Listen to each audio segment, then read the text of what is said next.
Welcome back to another episode of Wrist Check Podcast. The gang is back together again with some very special guests this evening. Very, very special. But before we get into that, allow us to introduce ourselves. My name is Perry Dash. And I'm Rashawn Smith. And we are the dynamic duo Wrist Check Podcast. Tonight, we have some really special guests.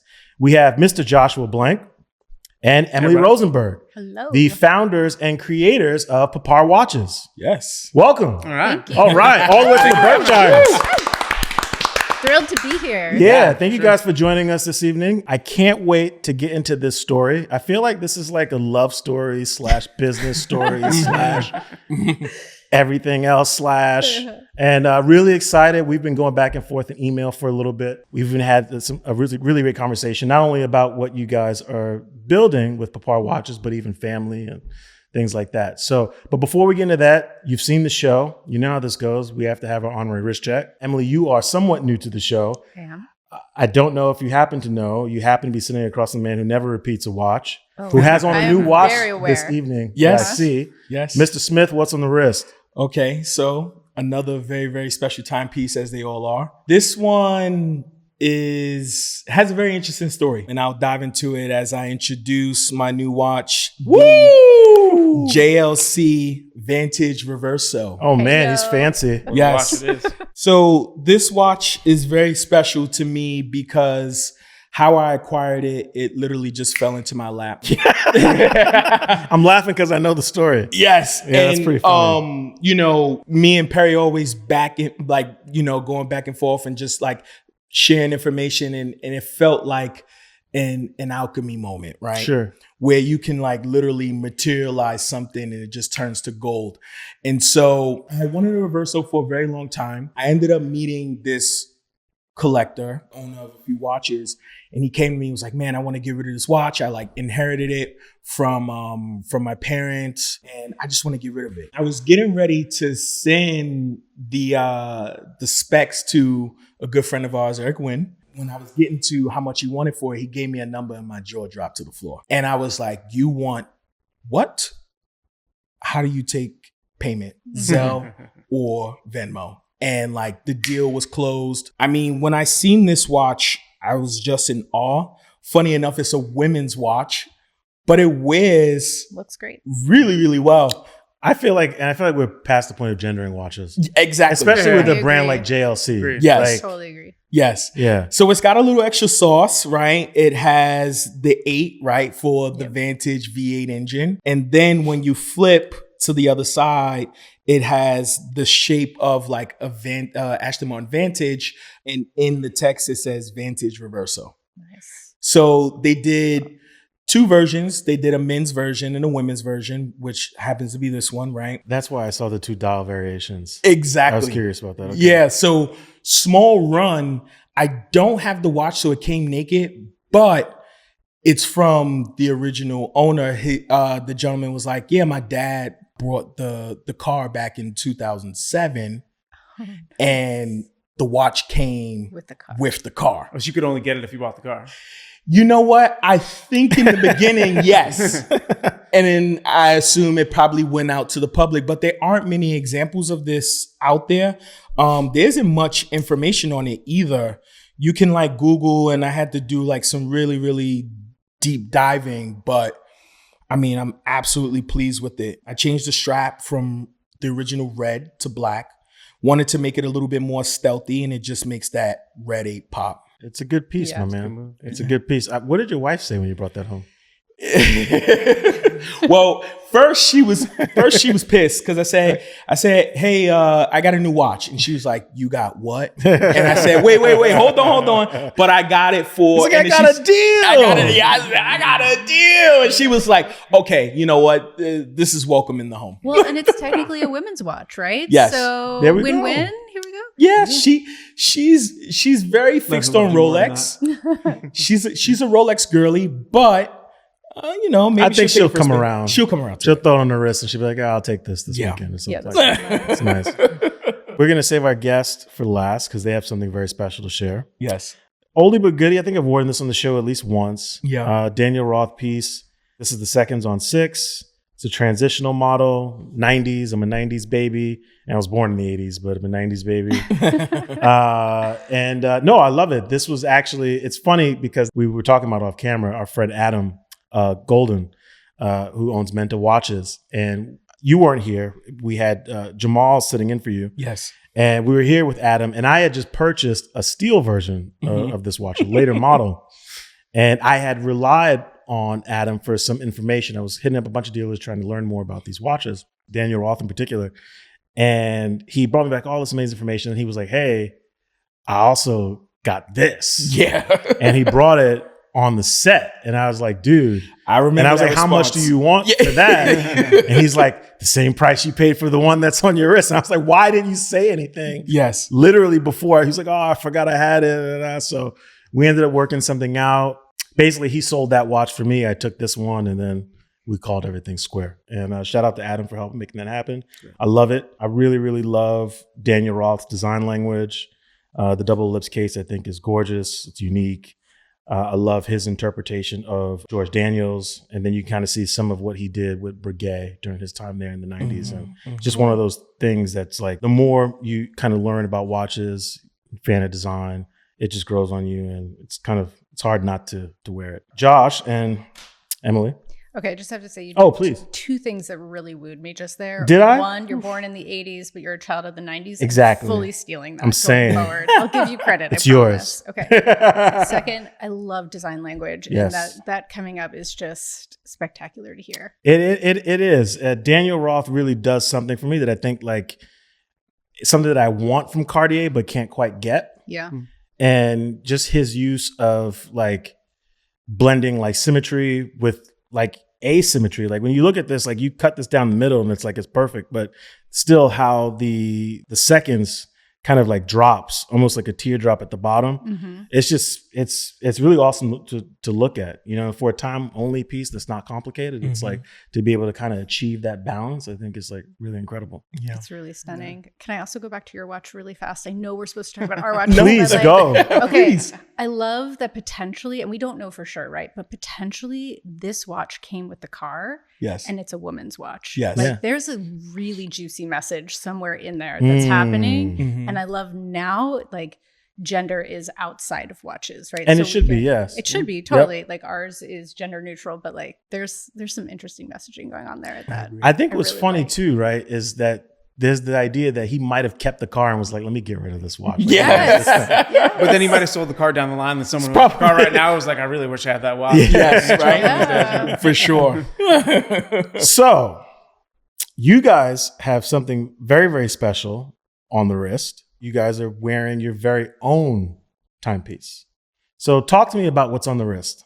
Please, ladies first. No, come on, go for it. Okay, we're both wearing number 1 out of 100 of the Papar Anillo, which is our first watch. Okay. We did a limited run for the first series of them, 100 in the steel, 100 in the rose gold PVD.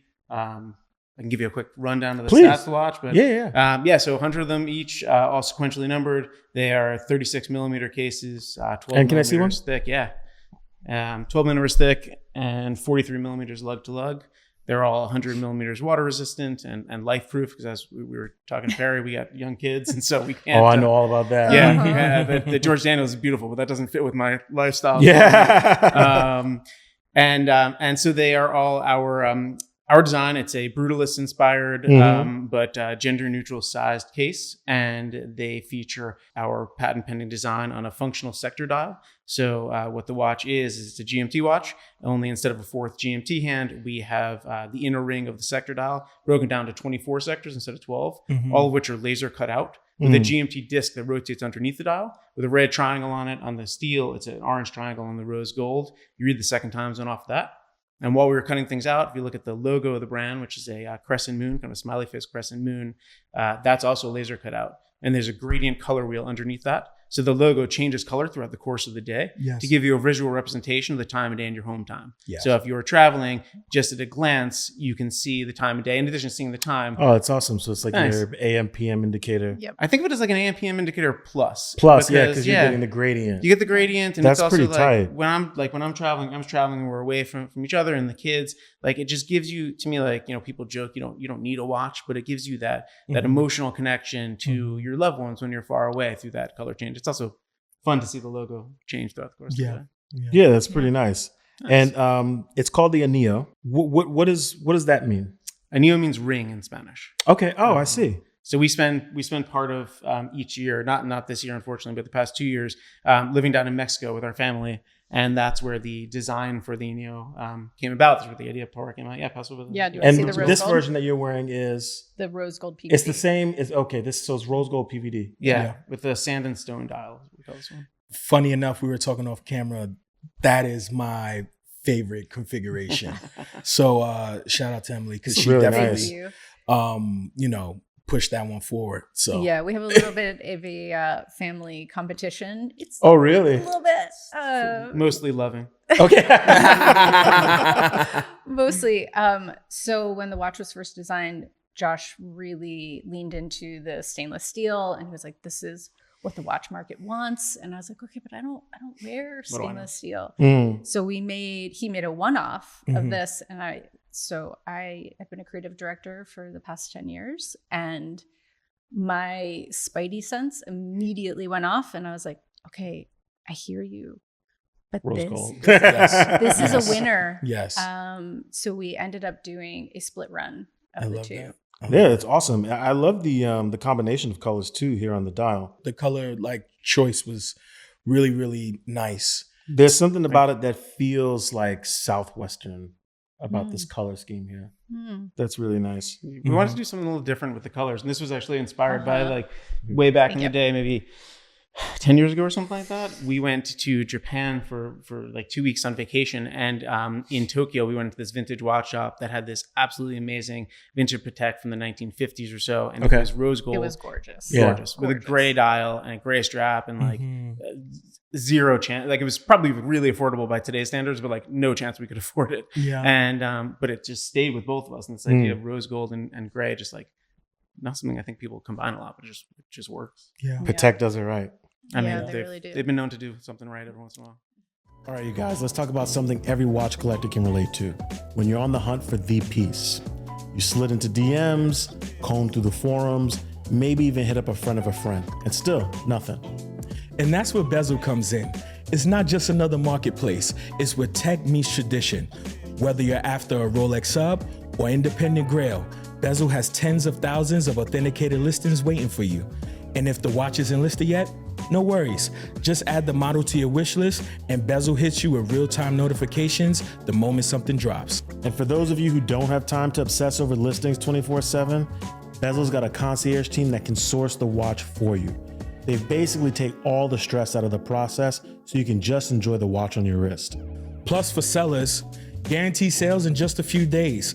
Thanks to the auction feature, it's a win-win, whether you're buying or selling. So if you're ready to make your next move in this watch game, hit up Bezel, and trust me, you'll wish you'd done it sooner.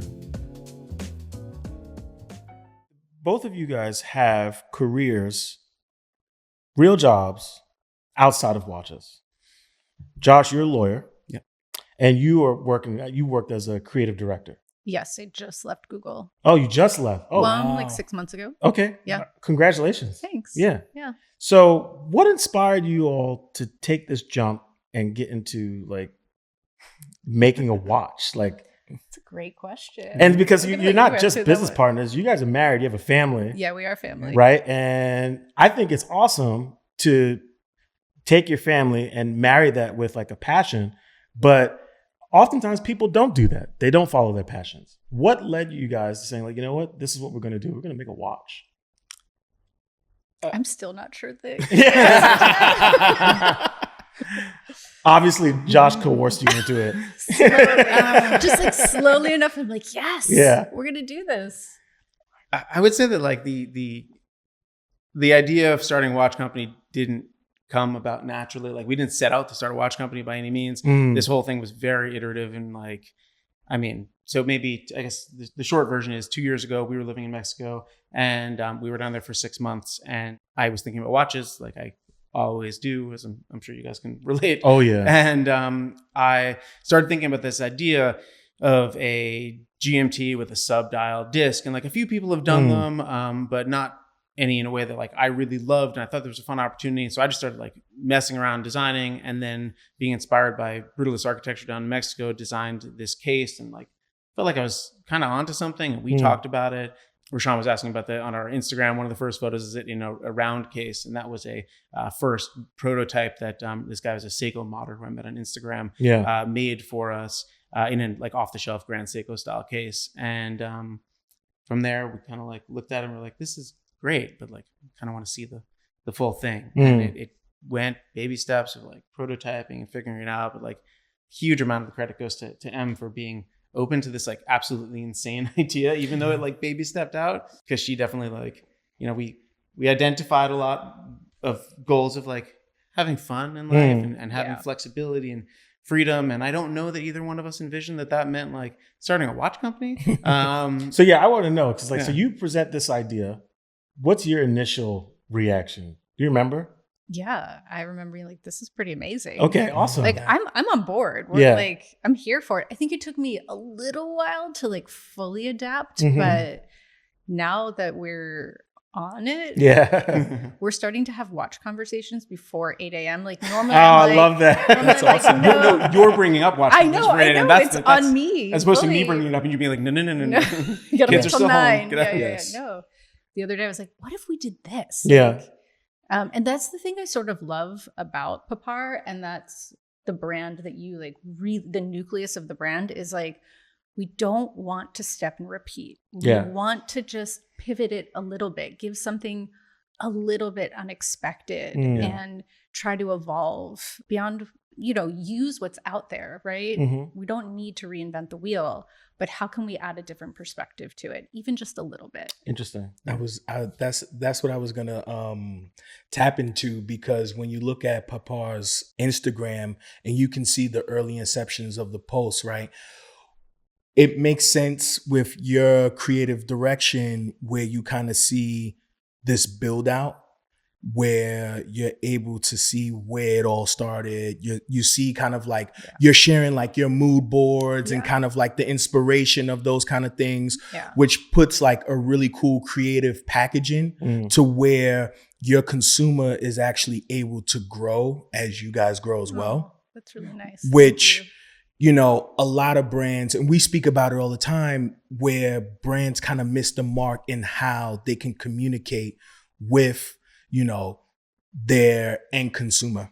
So I think you guys hit it on the nail. That's an excellent point, because you get people kind of invested very early on, right? There was something you mentioned that I kind of want to get back to. You talked about how the brutalist design that you saw in Mexico kind of inspired you. I'm curious, if at all, how did splitting your time between there and Massachusetts sort of impact the design or your approach to creating this timepiece? So I would say that like this watch was designed in Mexico, but is very much like, and then the company is kind of growing up in the Berkshires, Massachusetts. And we go back to Mexico each year. We didn't go this year. We're going back next year. In each of the watches, like, in this watch, it is very much inspired by our time in Mexico, from everything from the design to like the case back engraving, to everything. And like we're talking right now about what our second watch is going to be. And we have 2 watches that we're prototyping right now. And it's interesting, like keeping that in mind, and we've been talking about a lot, the idea of like, well, how is this watch that we're making now going to be inspired by or affected by, the location we're in when we're making it. And I think that, more than anything, like, because there's a real intentionality that M has really driven more than anyone, of being very true to a brand narrative and consistent in what we're doing. And also being flexible about like accommodating to where we are at that time in our life when we're actually producing the watch. I feel like you probably have a lot more to say on that. Yeah, well, as you no say pressure. it. Make it good. Well, as you say it, they almost feel like family time capsules a little bit. And so the first one is very much San Miguel oriented, which is where we were. It's the whole back of the watch almost feels dedicated to that place. Yeah. And as we go into prototyping our next one, the back of the watch design was very much influenced by where we were at that point in time. And I think that even ties back to the ethos again of the brand. It's like, this is meant to inspire adventure. Like the GMT itself is like, you're here, a loved one's there, like you're traveling there, and again, you're remaining connected. So like, where are we in the world when these things are being designed and thought about, and what are our needs in that moment, and how do we address them through this functional design timepiece? I love the fact that you guys are thinking about the narrative of the brand that you're creating and how it's influenced by this place in Mexico that you guys were at. I think the interesting thing, going back to something that you said, I think typically as watch collectors, we sort of think about like where we're going to take our watch to and the memories that we're going to create wearing that timepiece. I never considered on the flip side for someone who is venturing off and creating their own, that it could be inspired by those moments that you guys were sharing. And I think that's really cool. I want to get to the name Papar. Naming a company is hard enough, trying to figure out what to call it, right? It can set you up for success. It can set you up for failure. I find that people who choose a name successfully, it's inspired by something that's meaningful. Where did Papar come from, and how did you choose that name? So I was thinking about names for this like completely fictitious watch that we were making, at the time, because it wasn't anything more than like literally an image on a computer screen, a 2D rendered image on a screen. And I came up with a lot of bad names. And then I don't remember exactly. What was like the worst name you gave? Oh, I don't even know. That's a good question. That's a good I feel like one. it was like Luna because of the moon. It was really terrible. And then Papar came about. So the watch is inspired by brutalist architecture, but also folded paper. Okay. So we were at a store in Mexico, and Em was actually folding paper airplanes with our girls. And I was looking at them and seeing like how kind of the folds of the paper is reminiscent of sort of like the hard angles in brutalist architecture. And so that actually the bezel of the watch, which is the other patent pending design element of the watch, is inspired by folded paper. So if you look at it, you see kind of in the four corners, it looks like it's overlapping itself. Yeah. Yes. And then at 12, 3, 6, and 9, it comes to a slight peak to mirror folded paper. So papar is a combination of the words papel, so paper in Spanish, and doblar, which is to fold. Oh, wow. And it just sort of like, it's funny, I said that and I've merged together and I was like, well, it's papel, P-A-P, like that. And then doblar, A-R. And I was like, that makes a lot of sense. And then I realized that, every Spanish verb ends in AR, so it can't be combined by anything. But that's where it comes from, and we're going to stick with that story. Wow. That's pretty awesome. Yeah.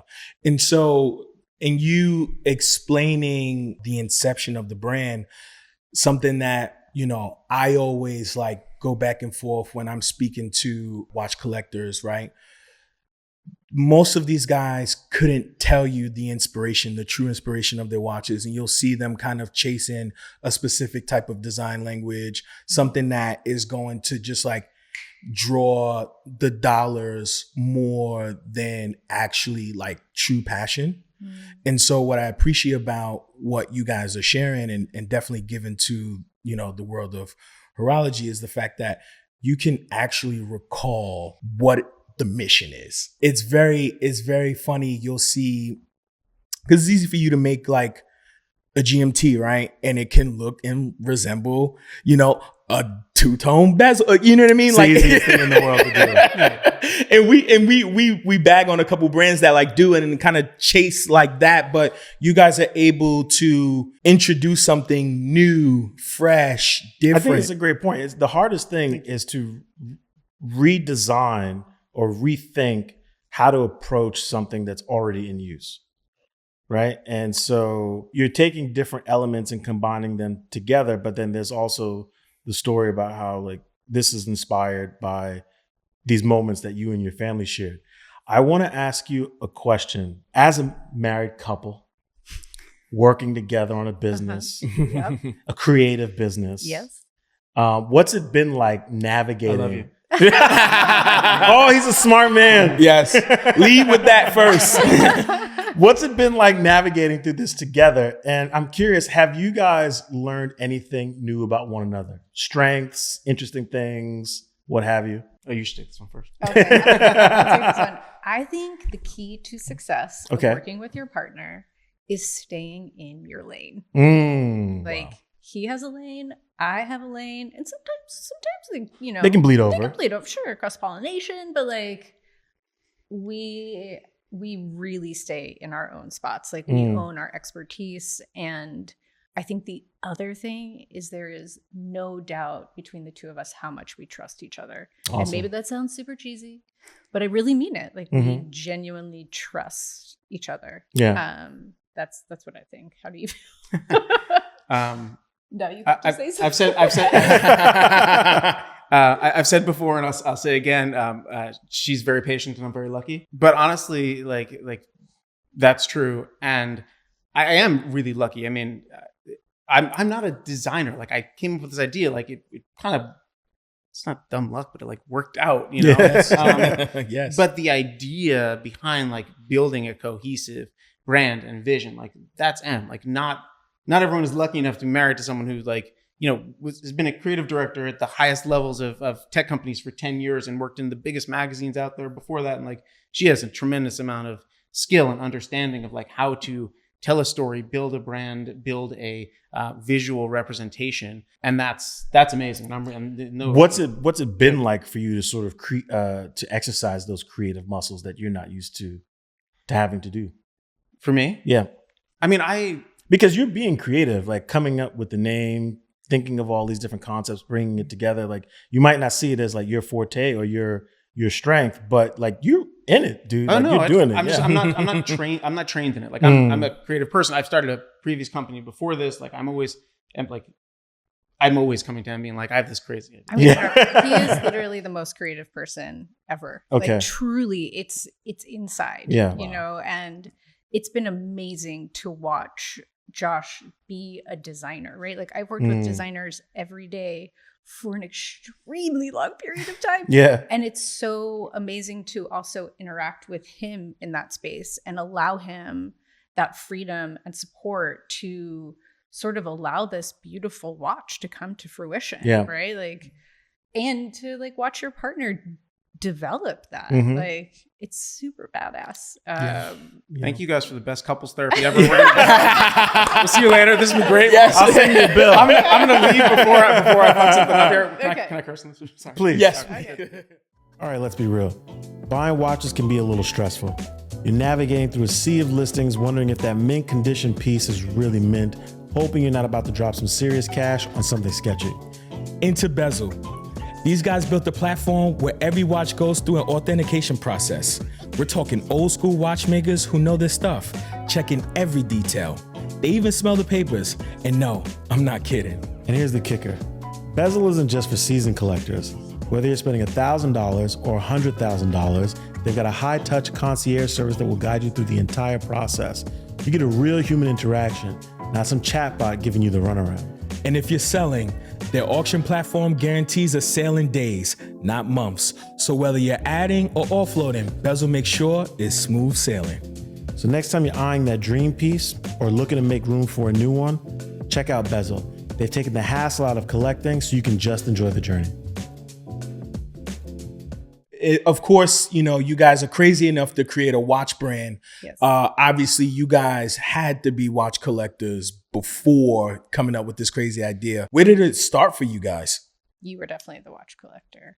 I was the watch collector, but you've always been a watch person. Like you've had like a watch or two watches, but like I have a watch and I wear that watch until like it's dead. Yes. You know, I can't actually have too many envy things. people like you. Really? Yeah. I really do, because the chase never ends. You just keep getting watches and then you got to trade out and trade in. And Yes. it's just like, I see people who are just like with their one watch and I'm like, man, I wish I could be like that. Yeah. Agreed. Because this is disgusting. I can help you. And I think I'm past help. Okay. Yeah. I'll tell you, if you start a watch brand, you won't wear anything else. Sure, All okay, my that's- watches in the watch box. And it's crazy because, like, I mean, literally, like, Emma will laugh because, like, I'll come back from, we have this coffee shop in town where we live, and I call it my office, like, there every morning for a bunch of hours.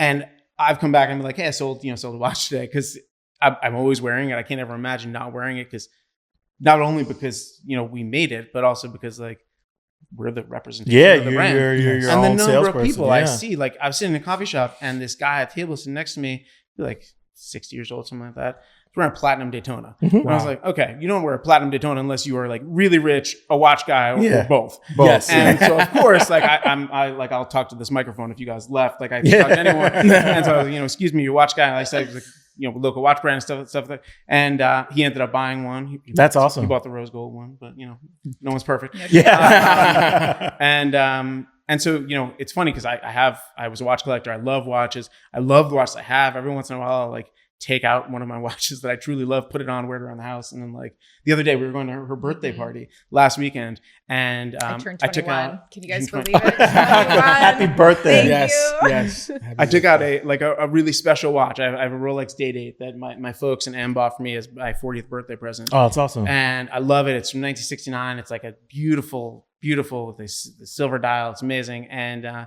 was like, I think I'm gonna like take out the really nice watch for where your birthday party. And she's like, yeah, you should do that. And I put it on. I was like walking around and I like went to walk out the door and I was like, I couldn't do it. I put back on this. Like I don't wear them. It's sad. And like I can't bring myself to sell them, but I also like can't, especially as we keep making more watches. I was gonna say, what are you gonna do as like new watches come about? I mean, I'm always gonna have to wear a Papar watch. Like I don't. But are you gonna have a favorite? Like all your kids have to be loved equally. Don't make me choose. Don't make me choose. Don't make me choose. Yeah. I love that for you. Let's get back to, bringing this to fruition. So you design this thing, comes out, pricing. You guys are sitting at a really interesting price point area.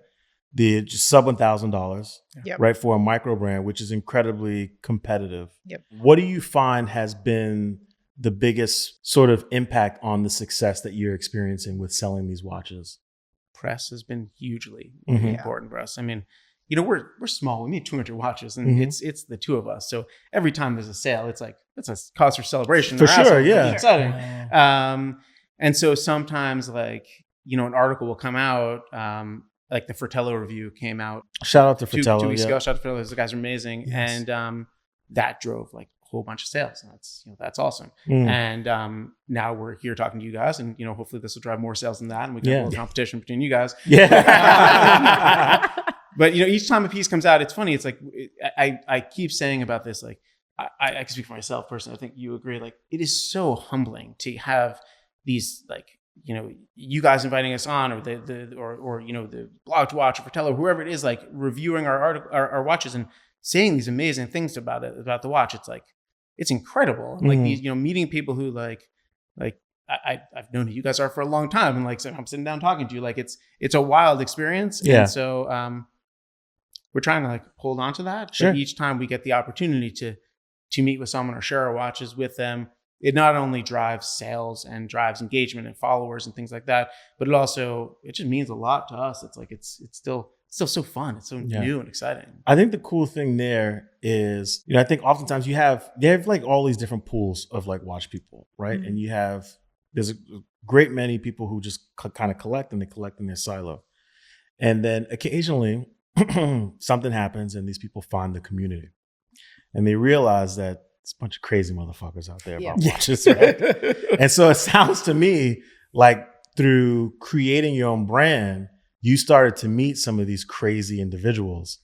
And this is how it is, man. These guys, we're fucking nuts. Good crazy. We love, we love every sure. single one of you. Sure. Hit us up, drop in the DM. But I think part of it, like even like what drew me to you guys is like the story, right? And it's like, I think for collectors, there's so many different brands out there. There's so many different designs and stories.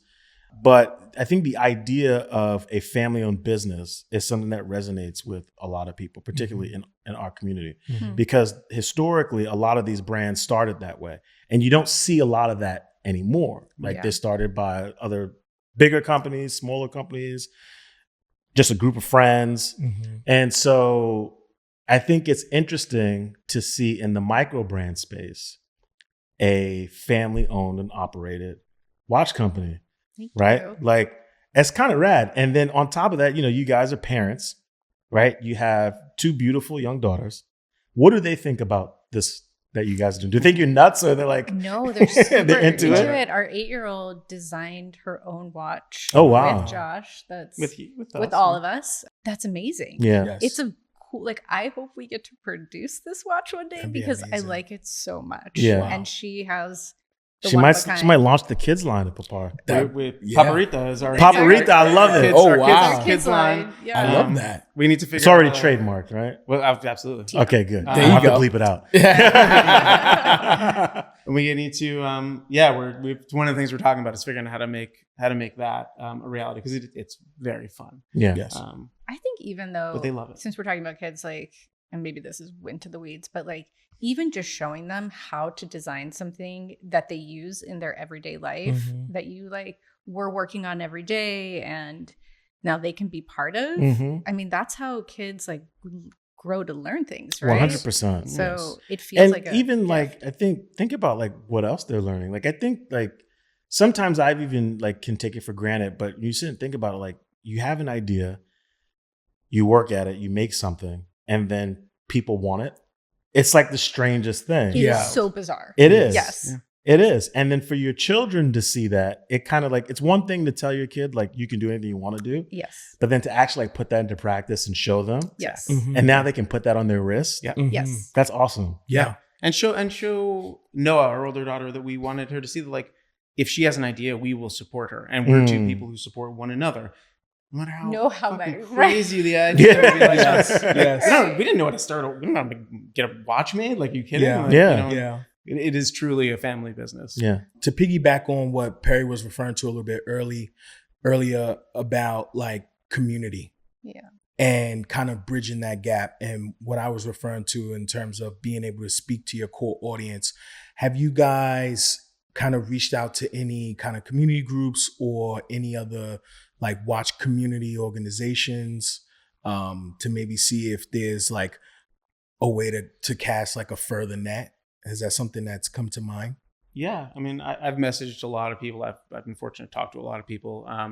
We went over to the Red Bar New York group one time. Oh, shout out to Red and Bar. share Those with are them. guys. Yeah, those guys are great. Adam and Kathleen were really welcoming. And, we want to talk to everyone. It's like, it's as many people as we can get the watch in front of, the better. And like, as we look out there and try to connect with communities, there are a lot of communities that are really welcoming and just want you to come along and, share cool watches. There are others with no shade thrown at them at all who want to make money, and that's their business. So they charge to come over. And we made a decision really early on, in part because it is a family business and we're bootstrapping this, that we're not doing any paid media. Good for you. Not a single paid article, Yeah, placement, showing up. I'm like, we would love to go to like watch shows and things like that. That's different. Eventually, But, yeah. But beyond that, like, we want to get the watches in front of anyone we can, and we're excited to do that. Yeah. And that's the one line that we've drawn. Other than that, we'll drive anywhere and share. I think that's a great call. And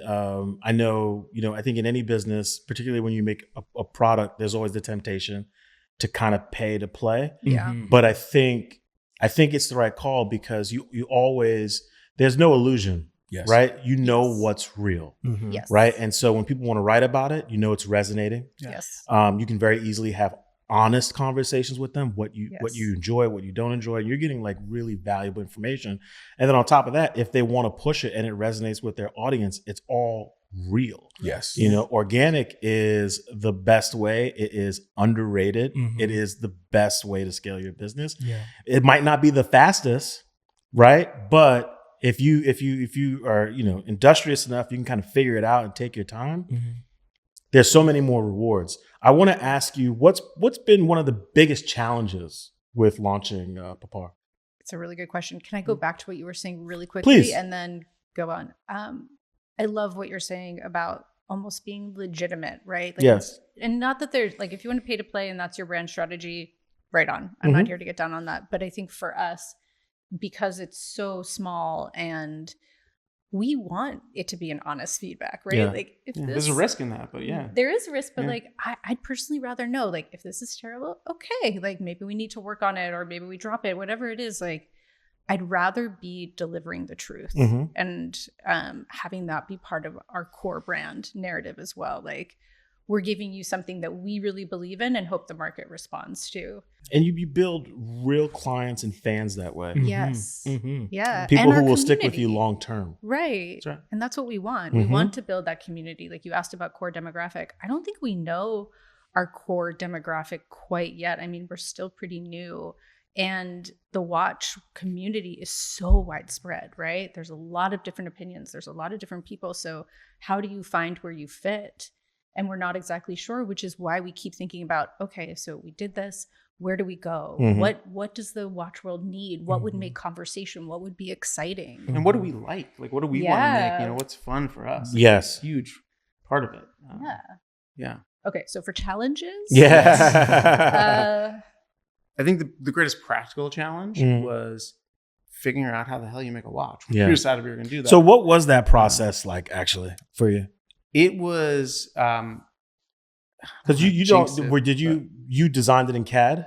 no. So yeah. See, I love that response. Yeah, give me the juice. Can I say it? Please. Okay. Yeah. Okay. This watch is all done in Google Slides. Wow. Oh, I love Shout it. out to Google. Shout out to Google. No way. Yeah, all done. Well, then CAD, but not then by CAD. Yes, Sure. yes, but done in Google. But you Slides. started with what you knew. I Yes. started what I knew. So do you know MS Paint? Of course. Yeah, that's where we started. I love that. That's what I would use if that was possible. Yeah. Yeah. I mean, so I designed it in Google Slides, and then I went on to Upwork and found this guy who's a CAD designer with some experience in watches. He was amazing. He's based down in Colombia. He was really reasonably priced, and he did the CAD, the first CAD. And then as far as like figuring out how to make it, What was that like though when you got to see your Google Slides in sort of like a 3-dimensional? oh, it's wild. Yeah. And you can like, because I drew it from every angle, and Sure. then I was like, just cadify this. Yeah. And then you have it on the phone. You can like swipe it around, swivel it around like every 360 degrees. I don't know how many times I sat there being like, ooh, look at it. Yeah, it was wild. Yeah. See, this is why I love creatives, because where there's a will, there's a way. Yes. And it's like you might not have all of the resources, you might not have all of the skills, Yes. but you can use what you have, and then you can kind of push things along and figure it out Oh, over for time. Like, sure. there really isn't an excuse. And it was definitely like, I mean, when you talk about cost, like we were very cost conscious of this. Mhm. We never thought we were starting a watch company. We weren't about to like put a whole bunch of money into it. And so this was like, a few $100 here, a few $100 there. And like, until we got to the point of doing prototypes, like Mhm. functioning prototypes, and obviously ordering the watches and things like that. Yeah. There's a bit of that, like, out the trunk mentality, like I like to refer to, where, you lace up the bootstraps, you go out there and you stomp hard. And something that I enjoy about this conversation so much is that you guys are giving millions of dollars worth of game, like really empowering people to put, pen to paper and actually make something happen. Thank you. Which is very similar to, how this all started. It just started as an idea. Yeah. And for as far as we've come, I mean, to be on the couch with you guys, to have our own couch. it's You're taking me back it's to my amazing. college days. You can make it Yeah. happen. It's like, this is Yeah. legit. This is Yes. amazing. And the same for yes. us, like to be here talking to you guys, man, it's wild. It's funny how watches connect people. Yes. So on the Anillo, there's an engraving on the back. Yeah. EON. Aw, yeah. What is this? Can you elaborate on what that means to you and why you chose to engrave that on the back? Yeah. So that is one of the many like very personal touches on this watch. Mhm. And it was a fine line between making it personal and not making it feel like it was like a homage to our family or something like that, wearable for everyone. Eon is, obviously a measure of time, Mhm. but it also stands for Emily, Olivia, and Noah. wow. Olivia It's our and Noah are our family. 2 daughters, and Wow. and Em, and so that's on the back of this watch, and will be on the back every Papar watch as far as I'm concerned. Did we put it on the next one? We did, yeah. Okay. And Yeah. I heard he also put Josh on the front. I love Josh. Yes. Uh-huh. That's Yeah. amazing. There's That's also a like- smiley face on the back of it. There is, Because yeah. watches are too serious. Yeah. It should chill out a We little. also have smiley face tattoos. Oh, I 'Cause love we're, that. we're We do, hardcore. yeah. So for someone discovering Papar for the first time, what is something you would want them to know about the brand? I think that for me, we've talked about how this is not the only thing that we do right now. Although we hope that it will be. I want them to know that what we're doing here isn't something that we're doing cavalierly. This is not a side hustle. This is something we feel really passionate about and excited about and take very seriously. Each time someone parts with, $750, not a massive amount of money in the watch space, but it's not a small amount of money by any means. Right. And it's humbling, and we feel, it's incumbent upon us to really hold that responsibility and hold that and keep making new and unique things. And towards that, the thing they should know is not only how much love and energy from our family and from us goes into this, but also that we are committed to continuing to make watches that are unique and special and feel different or do something that you haven't seen before. So, we're not going to do a vintage reissue dive watch. We're going to do something that's, all due respect to people. Shots fired. No, all due respect to people who are doing that. It's not what we're going to do. Sure. If we do a dive watch, it's going to be a little bit different. Yeah. And there will always be a consistency of brand voice throughout it, thanks to the design and the spirit of the brand that M brings. Yeah, I think just to add on to that, I love watches. I've always liked watches, but I wouldn't say that I'm not necessarily at y'all's level. And I think the thing about Papar, in addition to pushing boundaries, is that I hope that people don't have to feel like they need to be a diehard to wear this, that they can just look at it and have it resonate with them and enjoy it, so that we welcome additional community than what's already out there. I love that. Yeah. So if you found yourself anywhere in the world and seen someone wearing a Papar watch, who would you want it to be, and where would you want to run into them? This feels like a lot of pressure. Yeah, you're going first. For sure. God, it's such a tough call, because part of me wants to say that, I want it to be, someone who's like a celebrity and crazy famous, because obviously someone wearing it on a red carpet, that'd be amazing. But I don't know if this is a cop-out, but the reality is that I don't care about a celebrity wearing it. I would much rather see some average person, not downplaying it, not a celebrity, wearing it around. It's just naturally in the street. That's my fantasy for this, is not that, Brad Pitt is wearing it, although, if Brad Pitt watches and you want to watch, but that, one day we walk into a restaurant or a bar or playground with our kids or something like that, and someone's wearing a Papar watch, and the idea of walking over to that person and just being like, hey, I'm Josh, and I designed the watch on your wrist. That's incredible. It doesn't get any better than that. That's pretty cool. That'd be amazing. That's pretty cool. All I keep hearing in my head, and I don't think this is what I really want, but all I keep hearing is Oprah being like, you gotta watch. You gotta watch. You gotta watch. I love that. So, listen, if you make Oprah's Christmas list, you're out of here. Oprah, call me. I'm here. Holler at us. Yeah. Yes. Brad Pitt, you can call Josh, but surprised you don't. Brad Pitt to call you. So where is Papar going next? I know you guys have some prototypes that you're working on. You got some new things. What are sort of the immediate aspirations and goals that you have for this brand? Can I take this? Yeah, one? please. Okay.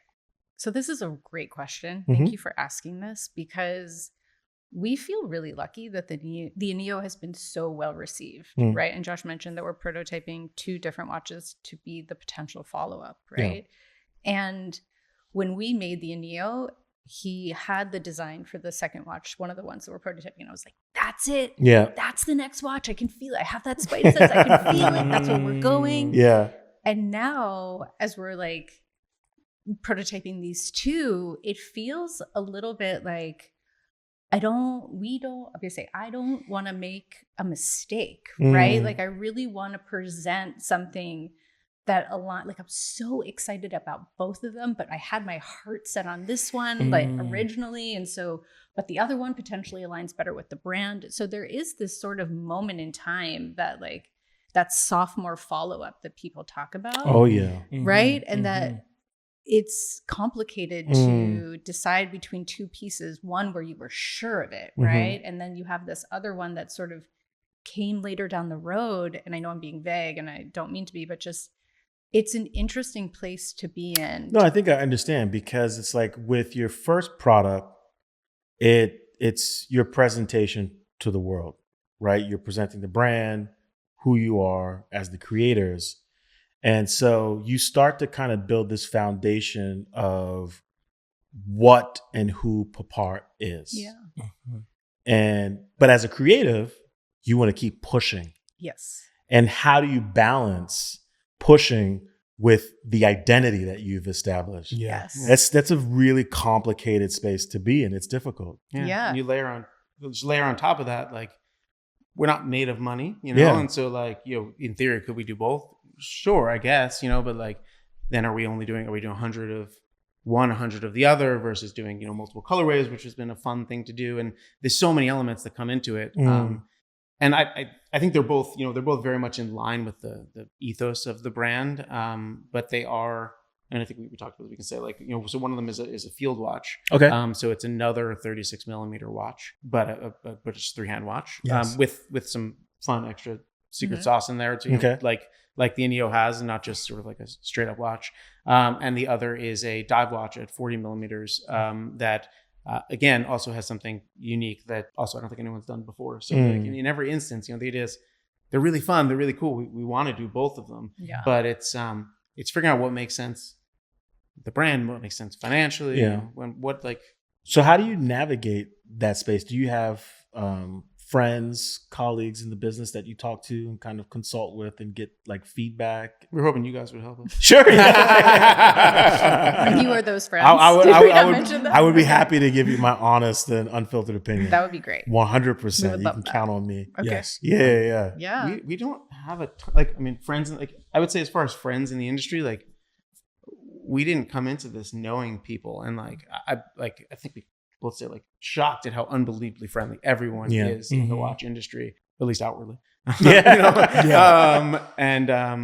no, we don't, you know, so I think the only person who we like know is like early on, and was talking about this in passing before, we met through a friend, a guy who's, I don't want to call him out by name, but like who's in the watch space. And I met with him early on over drinks with the like early prototypes of the Neos. And I went to him and I was like, look, man, like, just tell me if they suck. And like, if you tell me they suck, like, I don't know, we're going to stop doing it, but like, it's good to know. And his response was, you know, I see a lot of things that suck and these don't suck. That's great. Yes. Yeah, which is Wait, we more should put real. that on our website. These don't suck. Okay.